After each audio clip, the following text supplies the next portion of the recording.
My girlfriend posted, "Real men aren't threatened by my ex." I responded by doing something so bold her ex never came around again. The messages on her phone were proof enough. Original post: I, 28 male, had been dating Mira, 25, for about 8 months. Everything seemed good until her ex, Donovan, 27, started showing up everywhere. It started small. He'd randomly be at the coffee shop where we had our Sunday morning dates. Then at her gym. Then at her friend group's happy hours. Always super friendly, always acting surprised to see us. "Such a coincidence," he'd say, then spend 20 minutes catching up with Mira while I stood there like furniture. When I mentioned it felt weird, Mira laughed it off. "Don't be insecure. We dated for 3 years, we share friends, it's a small world." But then came game night at her apartment. I show up and Donovan's already there, sitting in what had become my spot on the couch, helping set up the board game. "Oh, did I forget to mention Donovan was coming?" Mira said. "He's part of the regular crew." Regular crew? This was my 3rd game night. He'd never been to the others. That night, he kept making inside jokes with Mira. References to trips they took, restaurants they loved, shows they binged together. Every story started with, "Remember when we..." I pulled Mira aside. "This is uncomfortable." "Why? Because I have a past?" "Because your past is very present." "Wow. I didn't know you were so threatened by Donovan." "I'm not threatened. I'm annoyed. There's a difference." She rolled her eyes. "Real men aren't intimidated by exes. If you can't handle that, I'm friends with someone I dated. Maybe you're not mature enough for an adult relationship." That stung. But what happened next was worse. The next day, she posted on Instagram, "Ladies, find you a man who isn't threatened by your friendships. Real men understand that exes can be friends without drama. Emotional maturity is sexy. Jealousy isn't." The comments were brutal. Her friends piling on about toxic masculinity and controlling behavior. Donovan himself commented, "Preach. Glad we can show people what healthy post-relationship friendship looks like." I didn't respond, didn't engage, just screenshotted everything and went about my week. Friday rolls around. Mira texts me about dinner plans. I respond normally, confirm the time and place. Then I do something she doesn't expect. I text Donovan, "Hey man, saw you're cool with hanging with Mira and me. I actually need some advice about her birthday gift. You dated her for 3 years, figured you'd know what she likes. Free for coffee tomorrow?" He responds immediately, "Haha, yeah bro, I got you. Know all her favorites. How about 10 a.m. at that place on 5th? Perfect. See you there." I show Mira the exchange. "See, I'm being mature, asking her ex for gift advice. That's what secure men do, right?" She looked confused. "You texted Donovan?" "Yeah, you're right. I was being immature. He knows you so well. Why wouldn't I use that resource? I guess that makes sense." Saturday morning I meet Donovan. He shows up cocky, ready to flex his superior Mira knowledge. "So birthday gift," he starts. "She loves experiences over things. Concert tickets, wine tastings, stuff like that." "Good to know. Hey, while I have you here, need some other advice." "Shoot." "She's been kind of distant lately. Physically. Is that normal for her?" His eyes light up. "Oh yeah, she goes through phases. When she's stressed about work, she shuts down. Just give her space." "Space. Got it. What about the phone thing?" "Phone thing? She's super protective of it lately. Takes it to the bathroom, sleeps with it under her pillow." He shifts in his seat. "That's new." "Really? Thought that might be standard Mira behavior. You'd know better than me." "Yeah, no, she wasn't like that with me." I lean in, all concerned boyfriend. "Between us guys, you don't think she's seeing someone else?" He actually laughs. "Mira? Nah, she's not the cheating type, though." He pauses. "What?" "Nothing, just, she has been texting me a lot lately. Late at night, but it's all innocent stuff." "Oh yeah, like what?" He pulls out his phone, starts scrolling. "Just venting about work, asking advice about her family drama. Sometimes she sends memes." He's showing me the texts. I'm reading them upside down, but I can see enough. 11 p.m., 1 a.m., 2:30 a.m. Conversations that go on for hours. "Wow, she really relies on you," I say. "Must be nice having that connection still." "Yeah, we just get each other, you know? Some bonds don't break." "Totally. Hey, can I ask you something else?" "Sure. Why'd you guys break up?" He looks uncomfortable now. "Just grew apart, different life goals." "She told me you cheated." His face goes red. It was complicated." "With her roommate, right?" Look, that was a mistake, ancient history. But you're working on getting her back?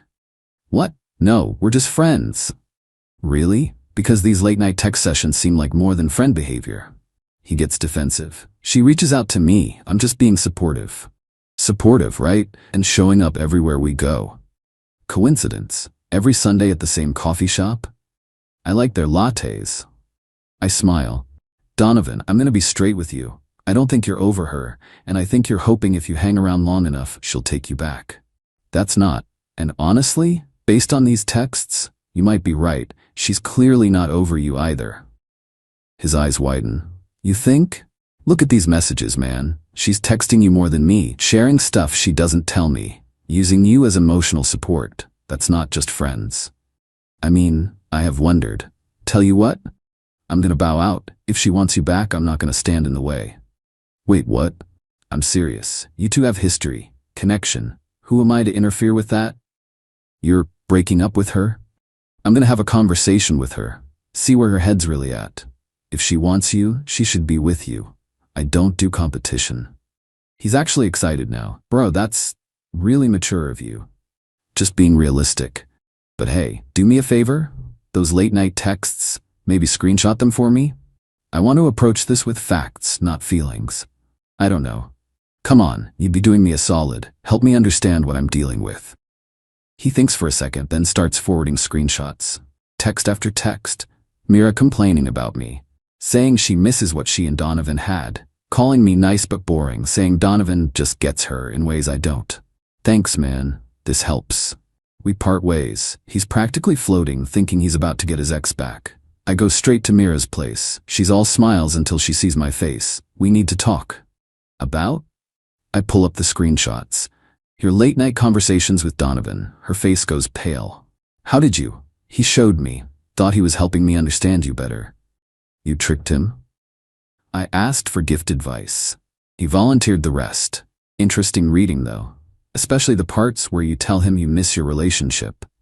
That's taken out of context. What context makes I miss us okay to send to your ex at 2 a.m.? We were just talking about old times. While calling me boring, I was venting, friends vent, to their exes about their current boyfriends at 2 a.m.?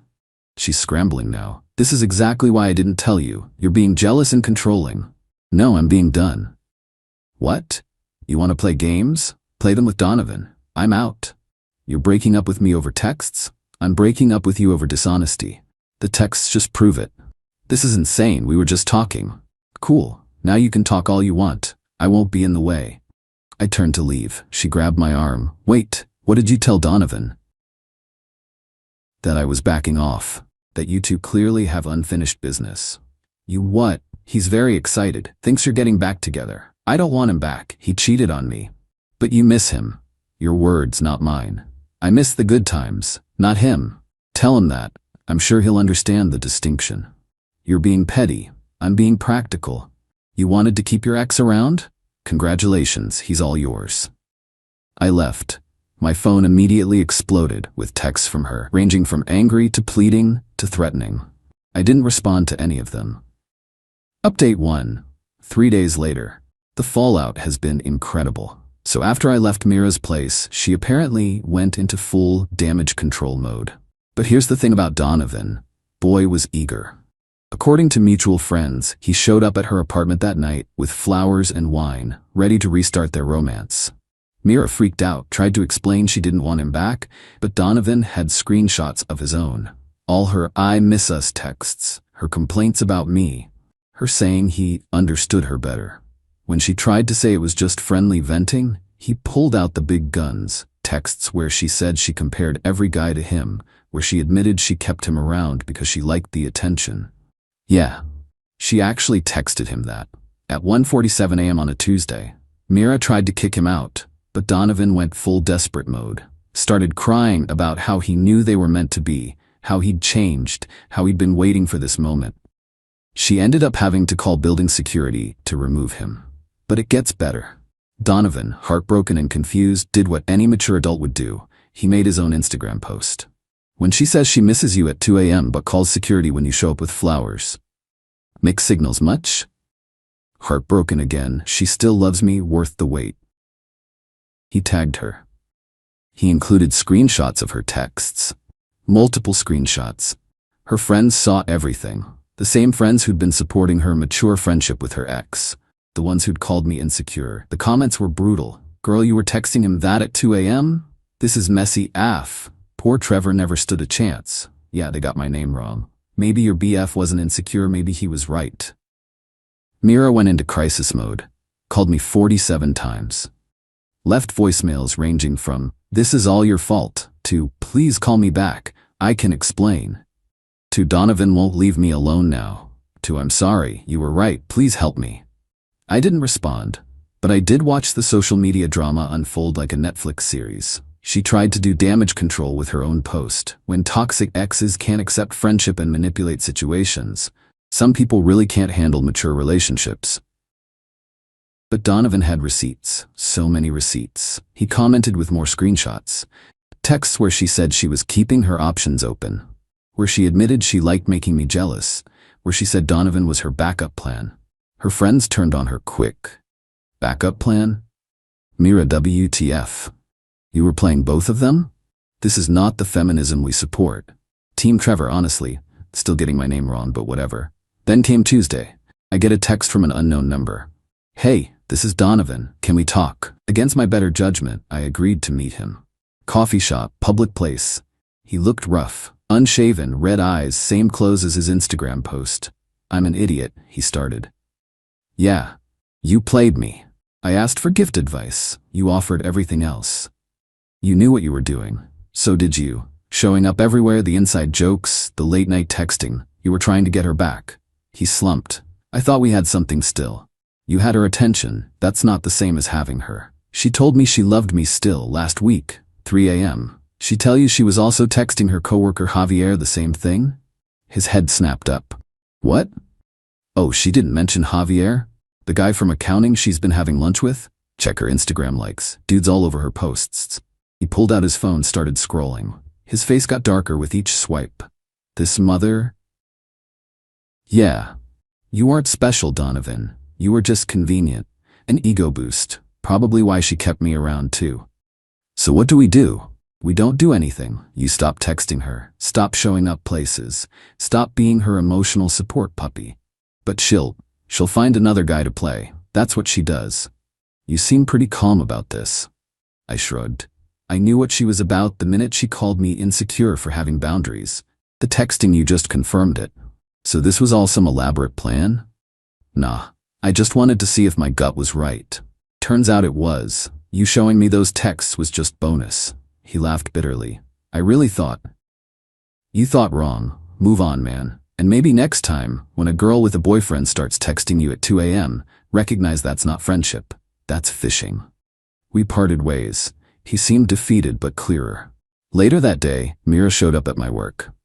Security stopped her at the lobby, but she made enough of a scene that my manager heard about it. "Your ex is here?" my manager asked. "Unfortunately." "Need me to call the cops?" "Nah, she'll tire herself out." She texted me from the lobby. "I'm not leaving until we talk." Me, "Cool. Hope you brought snacks. It's a long wait." "This is ridiculous. I made a mistake." Me, "Several, but that's not my problem anymore." Her Donovan won't stop calling me. Me, "Weird. It's like keeping your ex around has consequences." "I'll block him." Me, "Too late for that performance." Her, "What do you want from me?" Me, "Nothing. That's the point." She left after 2 hours, but not before making another Instagram post about men who can't handle rejection and toxic masculinity disguised as boundaries. Zero self-awareness. Incredible.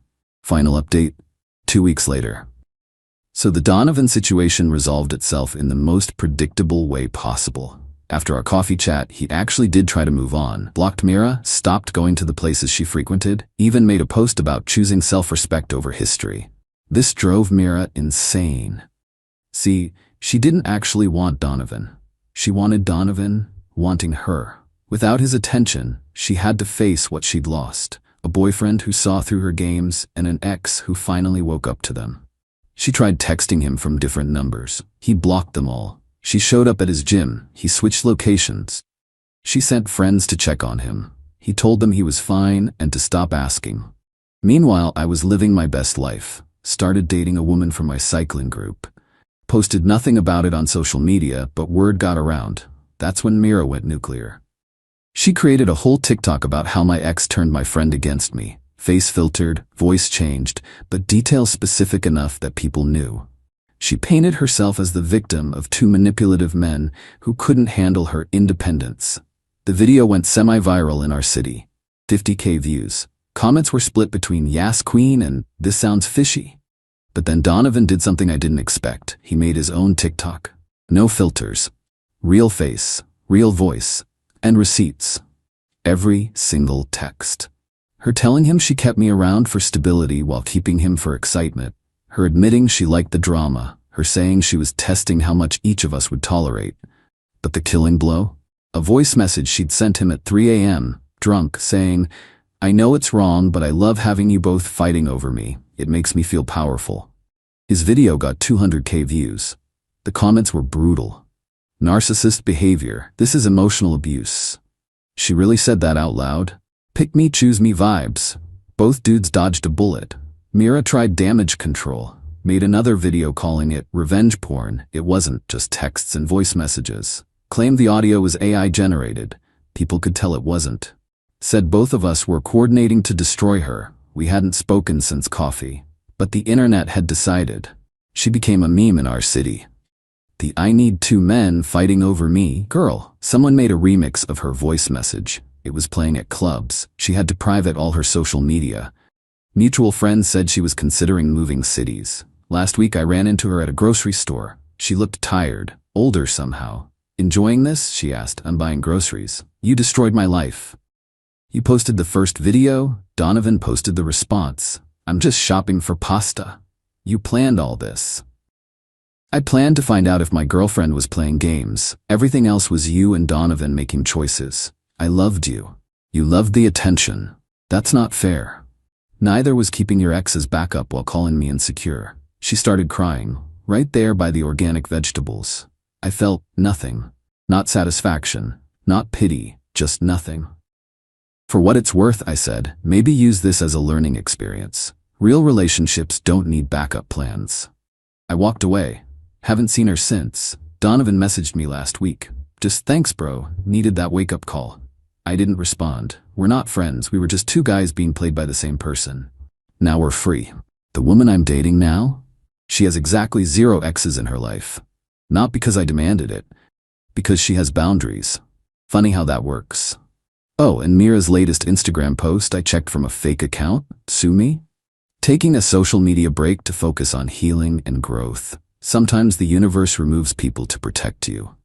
The lack of accountability is almost impressive. But hey, at least Donovan never came around again. Mission accomplished.